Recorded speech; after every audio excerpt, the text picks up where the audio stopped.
Hey, j'espère que vous allez bien. Aujourd'hui je vous retrouve dans une nouvelle vidéo. Aujourd'hui du coup on se retrouve, pour moi c'est la dernière partie de cette mini-série sur Essence, Catrice et Disney. Je crois que je me suis un peu emmêlée dans mon planning mais il me semble que j'ai mis Marie tout à la fin. Normalement ce serait Dumbo à la fin, du coup si vous voyez cette vidéo c'est la dernière. Si vous avez vu celle de Marie avant c'est la dernière, si vous n'avez pas vu celle de Marie c'est l'avant-dernière. Donc aujourd'hui on va venir utiliser principalement du coup la palette Dumbo, qui est la seule palette de chez Essence de cette collaboration que j'ai achetée parce qu'en fait c'est la seule qui m'intéressait en termes de teintes. À savoir qu'on est sur des teintes froides principalement, il y a un petit jaune qui s'est glissé là mais ça reste un jaune quand même assez froid. On va venir utiliser celle-ci aussi, je me suis habillée en blanc parce que je sais pas trop ce que je vais faire, enfin je sais que c'est des teintes froides mais je sais pas trop ce que je vais faire comme make-up. Je vous avoue c'est pas la plus inspirante de toutes les palettes que j'ai, on va quand même essayer de faire un petit truc. Mais également du coup pour cette vidéo on aura le plumper pour les lèvres patch. On aura aussi le blush Dumbo qui est du coup le blush assorti à la palette qui est trop beau. C'est un petit corail comme ça qui est vraiment magnifique avec des petits détails dorés là qui sont trop beaux. Et j'ai repris, je le connais déjà, j'ai déjà testé dans une des deux dernières vidéos, donc dans la vidéo Lady, le bronzer Lady. En fait je voulais tester les deux bronzers avant de faire la dernière vidéo parce qu'au moins ça me permettait de savoir lequel j'allais utiliser pour cette vidéo aussi. Et étant donné que c'est des teintes froides, je me suis dit que le Lady irait mieux. Il y a aussi deux nouveaux produits que je vais tester aujourd'hui. Il y a la base Poreless Blur Primer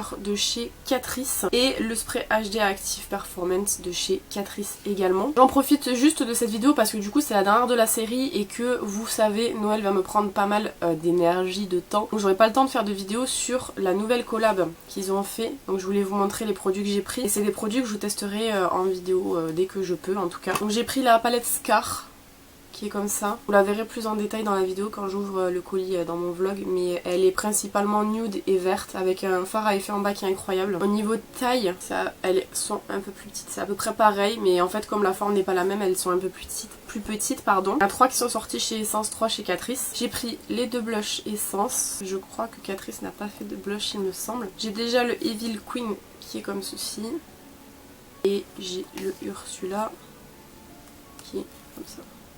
Il fera plus bronzer highlighter je pense. Pour terminer du coup dans la nouvelle collection, c'est un haul très rapide. J'ai pris les deux rouges à lèvres de chez Essence qui sont en fait des baumes teintés à pH en fait, et vous avez des rouges à lèvres qui sont sortis de cette collection mais ils sont chez Catrice que je n'ai pas pris. Donc déjà moi j'ai plus les références, je sais plus qui est qui. Ça c'est Evil Queen, c'est le rose qui est hyper beau. Je pense que je vais faire les photos aujourd'hui si j'ai le temps. Et ça c'est Ursula qui est violet.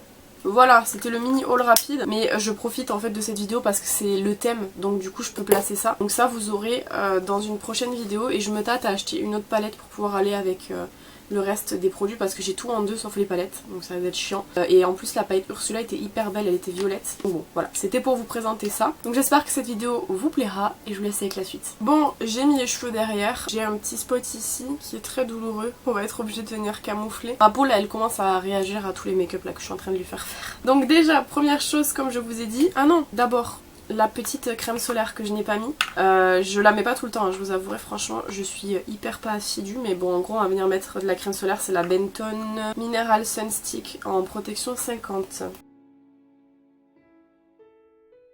Elle commence à vraiment me gratter parce qu'il y en a vraiment très peu ici hein. Et du coup quand je me l'applique ça me gratte de ce côté. Mais bon tant pis. Et je viens du coup la dégrader avec mes doigts. Là on peut commencer pour de vrai. Donc je disais, je vais venir utiliser en termes de base la Poreless Blur Primer de chez Catrice qui est en fait une primer comblante. Donc elle est pas matifiante. Il y a de la niacinamide à l'intérieur. Et avant le design n'était pas comme ça apparemment, il y a marqué New Design en haut. Donc ils ont dû changer sûrement le packaging. Je sais pas comment elle était avant. Je l'ai jamais testé. Et il y a la grise. C'est la grise qui m'intéresse aussi parce que la grise est matifiante je crois, il me semble. J'hésitais entre les deux. Je voulais tester la Poreless qui doit à mon avis être hyper siliconé. Pas d'huile minérale, pas de parabènes, vegan, sans alcool, sans parfum. Oil fruit. J'en mets un petit peu et on va venir l'utiliser. Elle fait vraiment un fini hyper velouté, donc ça prouve bien qu'il y a quand même pas mal de silicone à l'intérieur. Mais au toucher ma peau est vraiment bien. Je sens par contre que c'est déjà gras. Bon c'est dû à la crème solaire plus la base en plus qui est siliconée. Donc je sais d'avance que ma peau ne tiendra pas la matité. Après c'est le jeu en règle générale, malheureusement moi j'ai pas trop le choix. Soit je prends du hyper couvrant en termes de pores et du coup ça vient vraiment bien combler en fait. Et du coup je me débarrasse de mes pores. Soit pour le coup j'ai pas trop de chance et du coup je suis obligée de prendre de la matité, mais du du coup mes pores sont apparents. Voilà, j'ai pas trouvé encore... J'ai regardé une vidéo cette semaine, je sais plus de qui c'était, qui disait justement que la base qu'elle utilisait était cool parce qu'elle faisait les deux en fait. Elle faisait pores et je crois que c'était la base Milk, il me semble. Parce que moi j'ai pas testé du coup la base Milk, mais j'ai pas trouvé encore de base moi qui fonctionne de cette manière sur moi, donc c'est un peu chiant. Je suis obligée un peu à chaque fois de faire un choix. Donc je finis toujours par briller en fin de journée ou même une heure après m'être maquillée. Vous voyez très souvent en vidéo, je brille déjà. Pour le fond de teint, ça fait hyper longtemps que je l'ai pas utilisé. Je vais prendre le BK Ultimate Coverage que m'avait envoyé Audrey. C'est la teinte, enfin de toute façon je donne la teinte mais il n'existe plus. Je sais pas quelle teinte c'est, 26 je crois, je sais pas. Ça fait hyper longtemps que je l'ai pas utilisé, je me rappelle c'est un fond de teint que j'aimais bien. On va essayer de faire avec ça, je vais le laisser ouvert, comme ça si j'ai besoin en fait de venir en prélever je viendrai. Et je prends un pinceau, je vais venir le dégrader, enfin l'appliquer en tout cas sur le visage. Et je viendrai estomper à l'éponge comme je fais toujours, parce que c'est une manière que je trouve pratique d'appliquer. Par contre non, je pense que je vais directement prendre le fond de teint dans le... Après ça va être chiant sinon.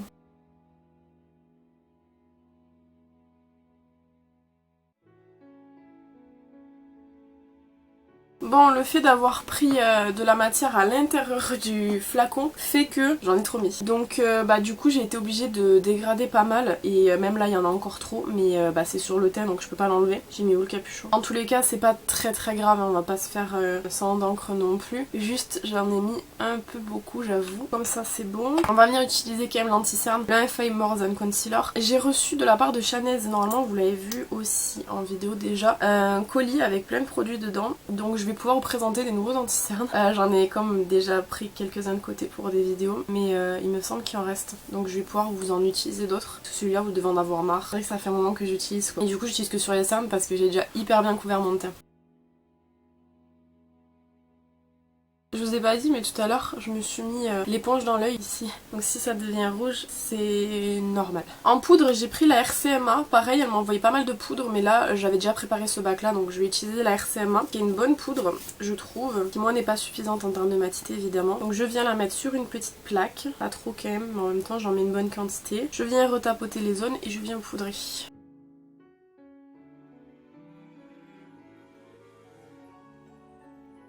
Voilà. Vous allez vous dire son but c'est de devenir transparente. Oui et non. J'aimerais bien mais non parce que j'ai une teinte de peau claire déjà de base. Ensuite le fond de teint est un peu clair. J'ai mis par dessus poudre transparente donc du coup ça intensifie le clair. Et de toute façon on va revenir travailler encore une fois je vous le dis tout le temps. Le teint justement pour qu'il n'y ait pas ce côté un peu trop blanc. Et comme je vous dis hyper souvent mais c'est hyper vrai aussi. J'ai pas l'habitude moi de jeter mes fonds de teint ou même quand ils sont pas de la bonne couleur en règle générale je les utilise quand même. J'ai pas encore gagné au loto. Et même si je gagne au loto, je sais pas si je gaspillerais comme ça. J'aime pas trop gaspiller. J'ai foutu de la poudre partout, c'est une dinguerie. Pour le teint, donc pour le bronzer, on vient prendre le Lady comme je vous ai dit. Pour rappel, pour ceux qui n'ont pas vu les deux autres vidéos, il est comme ça. Donc il est un peu marbré foncé et vous avez aussi du clair. Et puis il y a Lady qui est dessinée juste ici, elle est trop belle. Donc je viens le prendre avec mon pinceau biseauté là que j'ai de chez McQueen. Je vais venir l'appliquer, je vous le dis d'avance, et je viendrai le dégrader par la suite.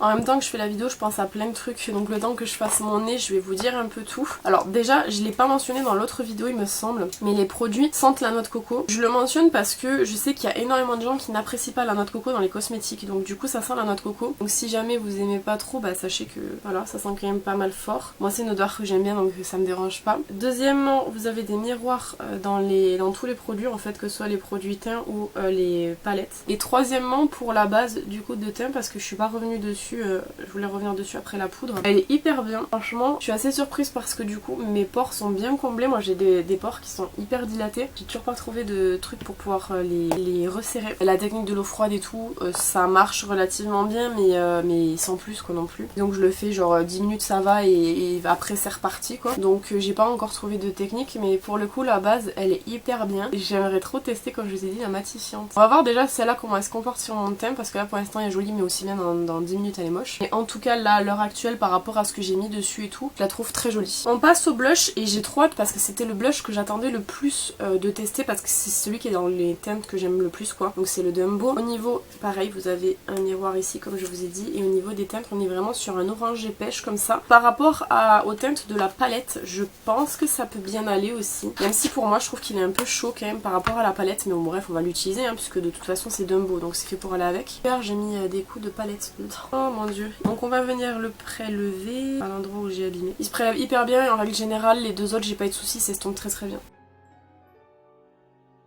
En caméra c'est beaucoup plus violent que dans la vraie vie, hein, je vous le dis tout le temps. Là ça mériterait même pas d'être estompé en fait parce que je trouve que c'est hyper beau. Vous voyez la différence entre les deux. C'est vraiment hyper lumineux et j'aime vraiment beaucoup cette teinte. Franchement il est hyper beau. Même en venant en mettre sur le nez vous voyez que ça souligne un petit peu mais sans plus. Il y a de très grandes chances pour que je l'utilise énormément ce blush là dans les prochains jours. À part, bon là ça va être compliqué avec les tutoriels et tout parce que je pense que j'ai pas mal de tutoriels à faire avec d'autres blushs. Mais à mon avis vous allez vraiment le voir parce que je le trouve très beau. Il est magnifique. Et ouais je pense que c'est mon préféré des trois. Par contre pour le coup je dois avouer les trois sont incroyables en termes de texture, en termes de fini, en termes de travail. C'est vraiment des produits qui sont hyper simples à manier en fait finalement. Et le rendu il est vraiment beau. De toute façon vous le voyez. Hein. Ça s'estompe très bien et ouais j'aime beaucoup. Pour l'highlighter j'ai pris le Huda Moji. Toujours dans l'espoir de pouvoir faire un pan un jour. Et plutôt sera le mieux hein, parce que là on est en novembre donc on se rapproche un peu de la fin d'année. Donc on va voir si on fait un pan aujourd'hui. Pas de panne. Il est increusable ce truc, ça fait des mois que je l'utilise et j'ai pas de panne, c'est frustrant. Et petit coup de spray fixateur, donc le Catrice HD Active Performance Freezing Spray, qui est apparemment un spray fixateur qui est quand même pas mal fixant. Bon il n'y a pas marqué matifiant, il y a marqué hydratant. Mais on va tester du coup, je vais tout retourner parce qu'en règle générale ça fout des taches partout. On va voir, c'est Chanel qui me l'a envoyé celui-ci. Il sent bon et je pense, peut-être que je me trompe, mais je pense qu'il n'y a pas d'alcool dedans. Je n'en vois pas. Ou alors s'il y en a, c'est vraiment le tout dernier ingrédient. Parce que pour le coup, il pique pas comme le Révolution que j'ai qui malheureusement pique sur les yeux et tout. Là, j'ai pas de sensation de picotement. Je pense qu'il n'y a pas d'alcool dedans, ce qui est bien pour les peaux sensibles du coup. Je vais boire ma petite boisson et je vous retrouve juste après. Bonjour, c'est moi. Du coup, on va venir utiliser le Plumping de chez Essence, toujours. Alors j'ai déjà testé le Bambi dans la vidéo là c'est le patch, donc c'est celui qui est le plus marronné je crois, entre les deux, et comme ça. À savoir que ces plumpers existent chez Essence sans la collection Disney. Je peux pas vous le présenter là tout de suite, à mon avis j'ai dû le ranger, mais Chanel m'a envoyé un colis et justement il y avait un plumpant comme ça pour les lèvres qui était ceux-là, mais pas ceux-là. Ceux-là, mais pas de la collection Disney. Donc en tout cas je vais venir appliquer celui-ci. Au niveau référence, c'est le... j'ai pas le nom. 02 Watt Gloss Brillant Volumisateur 2. On va venir l'appliquer. Alors je les ai testés du coup dans la vidéo de Marie, donc c'était jeudi je crois, on est lundi. J'aime bien, ils sont pas trop piquants quoi. Et en plus on peut les laisser naturellement comme ça sur les lèvres, ça va bien quoi. Vous voyez là comme ça en fait ça donne un petit côté nude mais en même temps un peu brillant et tout, et en même temps ça va plumper. Alors je sais plus combien de temps ça pique, il me semble qu'au bout d'un moment ça s'arrête, donc si vous voulez les porter toute la journée vous pouvez, mais le rendu je le trouve hyper joli. Moi j'aime vraiment bien là le côté naturel, là le côté nude, parce que du coup le Bambi était un peu plus rosé. Je préfère seul sur les lèvres comme ça que avec le Bambi en fait finalement. C'est l'heure des sourcils, donc je prends quoi? Le Pony Effect, vous avez raison, c'est le crayon qu'on aime, qu'on adore. On va venir faire les sourcils. En vidéo, pour le mari je crois, il me semble que c'est, j'ai coupé mon sourcil ici parce qu'il me faisait chier, il faisait que rebiquer et tout. Ce qui fait que du coup j'ai une tête un peu plus fine d'un côté que de l'autre. Là c'est plus fin, vous voyez c'est tout droit et tout. Ça c'est juste mon impatience qui a fait ça. Je suis patiente en règle générale, mais juste j'avais mis le crayon, j'avais mis le fixateur et tout et ça tenait pas, donc ça m'a saoulée. Et quand ça me saoule, qu'est-ce que je fais? Je prends des décisions bêtes. Donc c'est pour ça que ma tête de sourcil ici est un peu moins belle.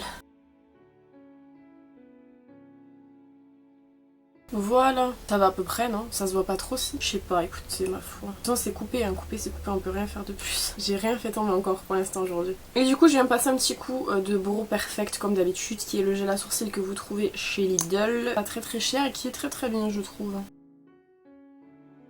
À chaque fois les plumpers ça m'éclate de rire, mais genre vraiment. Parce que bon vous savez que déjà de base j'ai pas des lèvres hyper fines, je le dis à chaque fois, mais enfin ça se voit, j'ai eu de la chance sur ça, c'est que je suis née avec des lèvres quand même qui sont déjà bien je trouve, qui ont pas besoin nécessairement de plumper ou peu importe quoi. Et à chaque fois je me retrouve avec des bouches de Bratz quoi.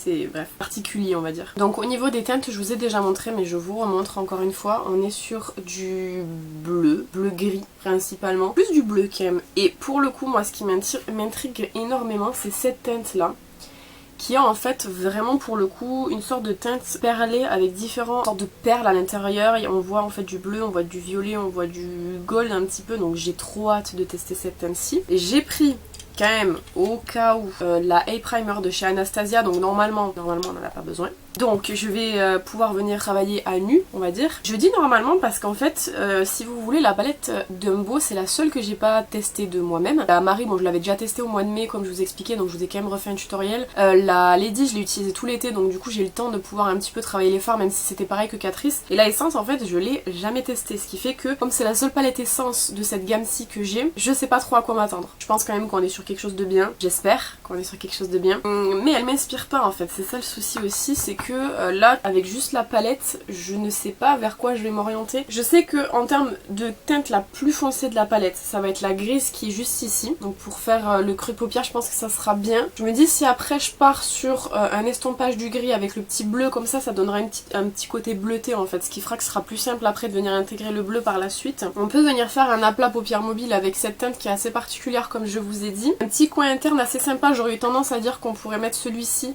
qui est juste ici là, mais en fait c'est une sorte de duochrome un peu rose, donc ça ira pas vraiment. Mais on pourra partir sur cette teinte là ou cette teinte ici. Voilà, j'essaie de construire là un petit peu avec vous, mais je vais vraiment voir au fur et à mesure comment ça se déroule parce que pour le coup, comme je vous dis assez souvent, je fais pas de face chart moi pour mes make-up, c'est vraiment au moment même. C'est pour ça que très souvent vous avez des trucs hyper simples parce que j'ai pas fait de face chart. Et sur Instagram, pour le coup, vous avez des vrais make-up parce que j'ai fait des face charts. C'est ça la différence, c'est quand on se précipite, on fait pas de face chart, donc du coup en règle générale pour éviter de trop s'éparpiller et faire n'importe quoi. Puis comme le film en règle générale c'est un one shot, j'ai pas envie de filmer pendant 20 ans non plus, du coup on part sur des trucs plus simples. Tout ça pour dire que je vais venir prendre la teinte I Can Fly qui est du coup le gris avec la petite étoile dessus, et je vais venir en fait m'en servir en creux de paupière pour venir faire l'intensité parce que c'est le fard le plus foncé de toute façon, donc je vais pas avoir le choix pour travailler l'intensité, il va falloir forcément partir sur ça. Le fard le plus foncé mat.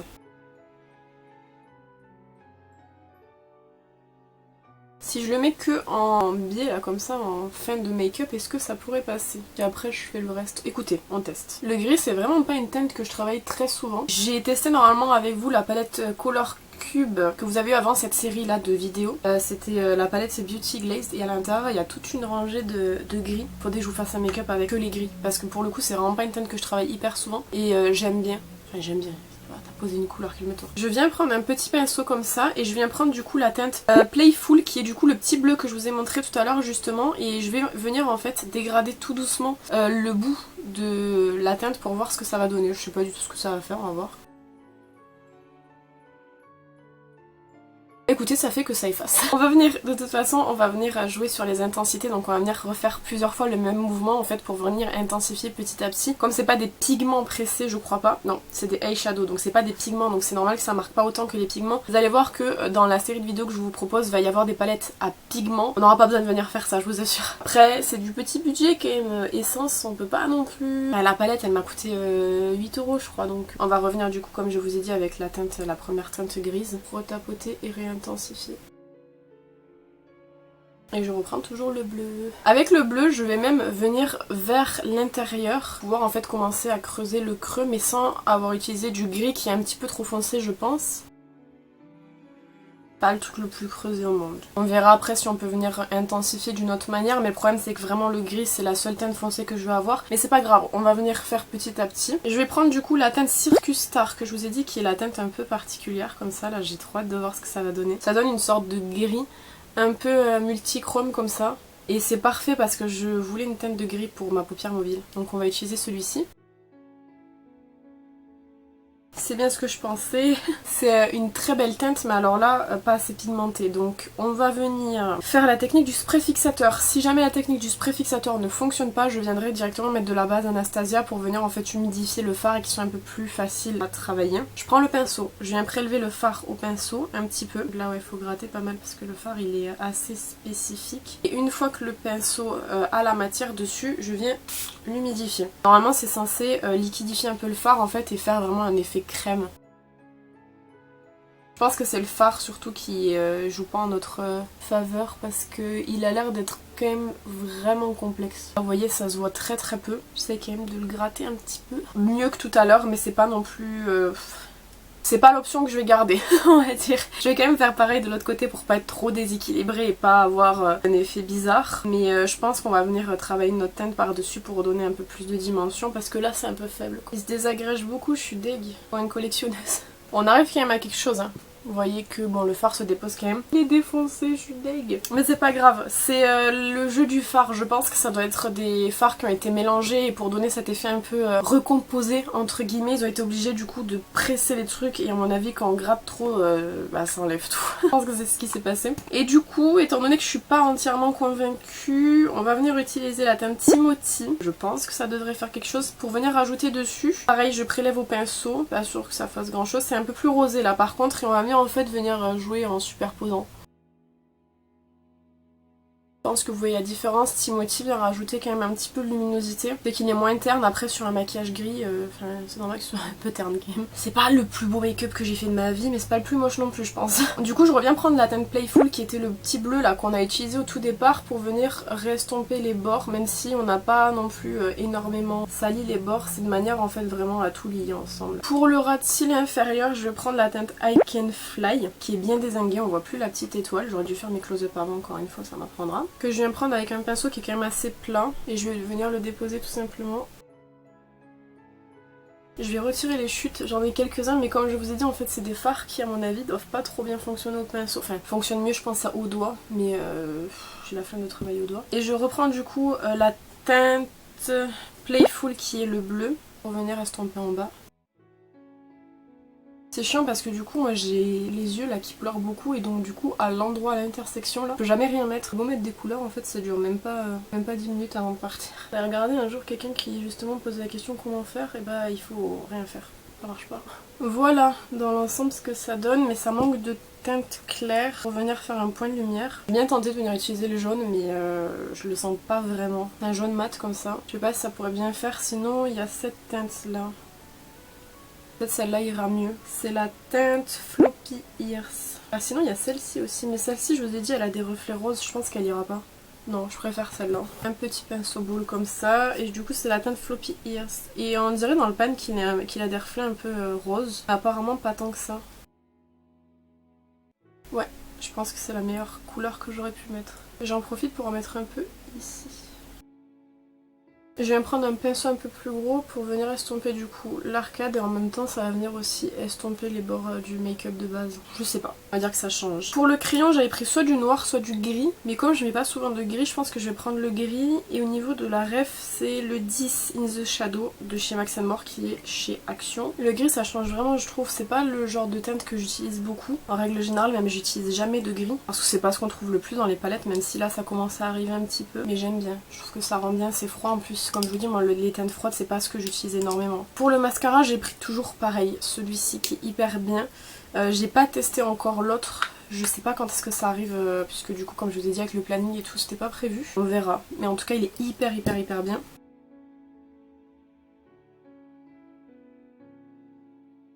Je me suis rendu compte en faisant les montages du coup parce que j'ai commencé à monter cette semaine que le mascara, franchement la vidéo elle lui rendait pas justice parce que pour le coup à chaque fois on dirait juste que j'ai mis un mascara normal et pas spécialement qui fonctionne hyper bien sur mes cils. Je sais pas pourquoi ça fait ça parce que du coup pour de vrai dans la vraie vie il fonctionne hyper bien. Enfin, vous voyez de toute façon le rendu par rapport à mes cils habituels. Moi je trouve qu'il a un hyper beau rendu. Et Chanel m'a envoyé le Sky High à tester du coup de chez Maybelline que j'ai pas testé encore mais qui est hyper bien il paraît et j'espère que du coup je pourrai le tester au mois de décembre. Je vais voir si je peux le placer dans une vidéo mais en tout cas celui-là il est hyper bien et il fait un hyper beau rendu sur mes cils. Il y a aussi j'ai vu un qui existe de la marque qui est gris et qui est volume je crois uniquement et pareil je pense que je voudrais trop le tester. Là j'ai le bleu encore à tester mais il a l'air hyper cool. Déjà celui-là il est normalement que longueur et je sais pas si vous vous rendez compte de ce qu'il fait mais c'est incroyable. Du coup je viens retirer le plum pan mais j'aurais largement pu le laisser comme je vous dis parce que je trouve que la couleur est jolie et ça fait comme si vous mettiez un gloss et puis du coup là il picotait encore donc je sais pas s'il picote toute la journée, je pense pas qu'il a un effet sur toute la journée quand même.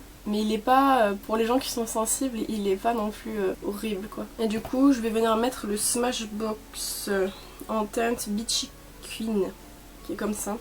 Je crois que je l'ai jamais mis en vidéo.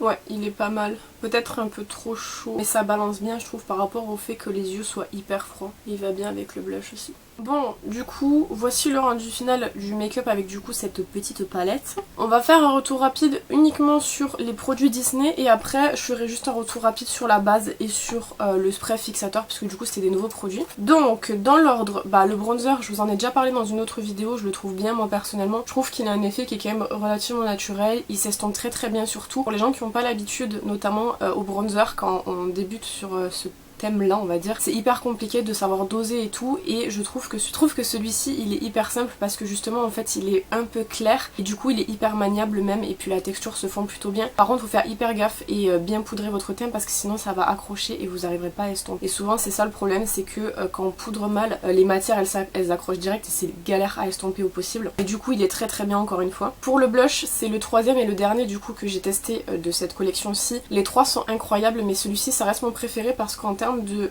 couleur c'est ce que j'ai tendance à plus porter. Comme je vous dis en caméra ça rend beaucoup plus que dans la vraie vie. La vraie vie c'est beaucoup plus doux en fait et j'aime beaucoup. Notamment en fait les teintes corail pêche un petit peu comme ça. Je trouve ça hyper joli en toute saison. Enfin c'est vraiment le genre de truc qui passe avec tout. Bon là c'est un make-up froid donc c'est pas le truc le mieux mais disons que quand même c'est hyper joli, il est trop bien et en termes de texture et tout il est trop cool. Il est sympa parce que du coup comme vous avez des petits nacres à l'intérieur qui sont irisés, c'est pas un blush mat satiné on va dire, pas irisé, satiné et du coup vous avez presque pas besoin de venir mettre d'highlighter. Si vous avez l'habitude de mettre des highlighters hyper légers vous pouvez vous en passer avec celui-ci donc moi j'aime énormément, je pense que c'est mon préféré des trois. La palette est bien. Maintenant par rapport aux trois que j'ai testé c'est celle que j'aime le moins, déjà parce que du coup c'est l'harmonie qui m'inspire le moins étant donné qu'elle est quand même assez dispersée. On est sur du froid entre le gris, le bleu, le jaune. Il y a un jaune d'ailleurs, je sais pas ce qu'il fout là. Mais bon, je pense que c'était pour rééquilibrer un petit peu parce que sinon la palette aurait été fade. Ils ont des textures intéressantes avec des finis intéressants, notamment le fini perlé est cool. Le fini irisé est sympa, assez lumineux. Pour le coup, si j'avais mis que la teinte grise, là, la teinte Timothy, je pense que ça serait passé KM, je pense. Parce qu'elle est quand même assez lumineuse. Un peu déçue par contre du fard Circus Star parce que c'est vraiment des lambeaux de fard en fait et du coup quand vous venez prélever je pense que ça se prélève surtout au doigt. Quand vous venez au pinceau ça désingue tout le fard à paupières et c'est le genre de teinte en fait qui est hyper chiante à travailler. À part ça reste quand même hyper pigmenté mais c'est vrai qu'en termes d'harmonie c'est ce que je porte le moins donc c'est celle que je préfère le moins mais la qualité est quand même très bonne. Par contre je vous ai pas dit mais pour la nouvelle collection des Disney vilains il paraît que les palettes sont très peu qualitatives. Donc je sais pas, j'ai pas encore testé mais je suis un peu dégoûtée si c'est le cas parce que pour le coup moi ces palettes là je les ai bien aimées. Pour le plumpant je l'ai déjà testé, enfin j'ai déjà testé la version Bambi dans la vidéo d'avant donc normalement vous avez déjà eu mon avis sur le sujet. C'est des bons gloss plumpants. L'avantage de celui-ci par rapport au Bambi, le Bambi on peut le porter aussi en journée mais par rapport aux teintes que moi je porte j'aurais plus tendance à porter celui-là en journée. Ils sont hyper bien, je pense qu'ils fonctionnent bien. Comme je vous ai dit moi je suis pas vraiment la bonne cliente pour ça parce que j'ai déjà des lèvres qui sont assez plumpées de base mais ils sont quand même hyper bien. Ils piquent pas énormément pour les gens qui ont pas l'habitude. Je pense que le Sephora pique plus donc du coup si jamais vous avez pas trop l'habitude à ce genre de produit ou que en règle générale ça vous picote beaucoup trop pour que vous le gardiez, ceux-là sont bien je pense. Moi je suis pas trop sensible non plus au plumpant quoi, ça me pique pas plus que ça. Il y en a un qui m'a vraiment beaucoup piqué mais je sais plus ce que c'est comme référence mais en tout cas celui-là je trouve que ça va. Et si jamais vous avez loupé les éditions Disney, sachez qu'ils existent en format classique. Je crois que cette teinte là existe en format classique chez Essence, c'est juste qu'ils l'ont repackagé pour la collection. Pour la base du coup c'est la Catrice, c'est la The Perfector Poreless Blur Primer avec de la niacinamide. Elle est bien, j'ai pas encore trop de retour de gras même si ça commence je le sens. Mais en tout cas en termes de blur elle est hyper cool, moi je trouve qu'elle a bien comblé mes pores. Après malheureusement comme je vous dis en règle générale c'est soit ça comble les pores soit c'est matifiant, moi il faudrait qu'il y ait les deux ensemble parce que sinon ça fonctionne pas. Elle est quand même hyper bien et en plus de ça elles sont pas très chères, elles coûtent 5,99 sur Makeup Beauty donc bon vous avez quand même 30 ml, ça vous fait un temps. Donc celle-ci ouais elle est sympa pour les gens qui ont des problèmes de pores mais après si vous cherchez de la matité en même temps il y aura pas. Et pour le HD Active Performance Freezing Spray de chez Catrice, je peux pas voir là tout de suite vraiment ce que ça donne étant donné quand même que j'ai commencé à filmer il y a 1 heure donc du coup en termes de fixe je peux pas trop voir. Par contre je vois que ça a pas bougé quand j'ai balayé notamment les chutes ou quoi donc je pense que ça a bien fixé. Par contre pour le coup elle est hydratante et pas matifiante donc je pense que ça sera pas la meilleure option sur mon type de peau en fait parce que j'ai la peau grasse mais bon elle est quand même hyper bien. Enfin j'ai pas pour l'instant de notes à faire négatives parce que comme je vous dis quand j'ai balayé si ça avait pas bien fixé ça aurait déplacé la matière sous mes yeux ce qui n'est pas le cas. Et je vous ai pas dit le spray est quand même assez fin, il n'y a pas d'alcool comme je vous ai dit je pense parce qu'en termes d'odeur j'ai senti qu'il y avait rien et je pense que ouais il est pas mal. En plus de ça c'est un petit contenant comme ça qui est hyper facile je pense à transporter, on est sur du 5 250 ml. Donc ouais, vraiment bien aussi. Je vous ferai un retour je pense en barre d'infos pour vous dire si ça a bien tenu. Bah écoutez, j'espère que cette petite vidéo vous aura plu. Il y aura les Disney vilains qui arriveront un peu plus tard, je pense peut-être en janvier, du coup ce sera un peu tard mais c'est pas grave parce que bah du coup le planning était déjà fait avant que j'ai cette collection là. N'hésitez pas à me dire si vous avez vu les 3 vidéos, quel est votre make-up préféré et du coup votre palette préférée sur les 3 que j'ai testé. Quant à moi je vous retrouve bientôt dans une prochaine vidéo. En attendant, prenez soin de vous.